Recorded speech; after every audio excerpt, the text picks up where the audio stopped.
ટેટુની આડમાં ઈ સિગારેટનું વેચાણ કરતા આરોપીઓની ધરપકડ।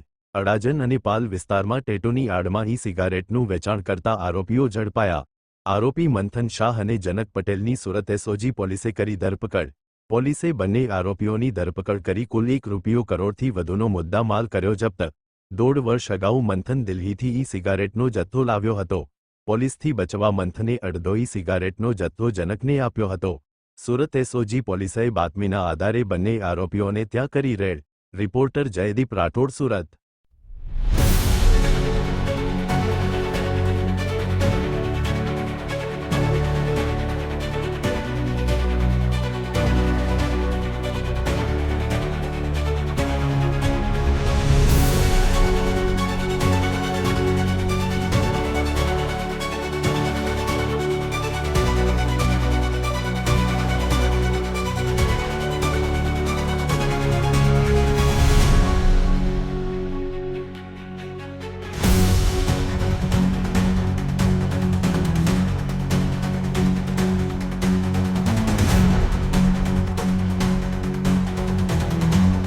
સુરત પોલીસ કમિશનર માનનીય અનુપમસિંહ ગેહલોત દ્વારા વારંવાર ઈ સિગારેટ અને તમાકુ નિયંત્રણની પ્રવૃત્તિ ઉપર સતત વોચ રાખવા માટે એસઓજીને સૂચના મળેલ છે।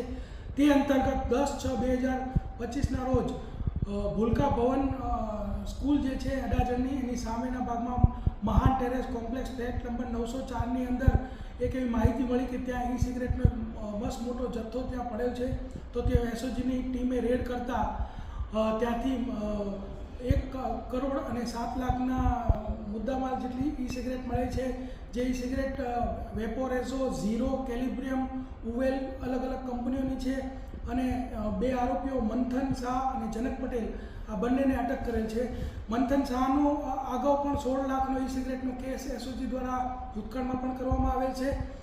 તેમજ જનક પટેલ જે છે એને મંથન શાહે જ 1.5 વર્ષ પહેલાં દિલ્હીથી આ માલ લાવી અને જનક પટેલને પણ વેચાણ માટે આપેલો હતો। બંને જણા પકડાઈ ગયેલ છે અને 1 કરોડ અને 7 લાખનો મુદ્દામાલ પણ ઝડપેલ છે।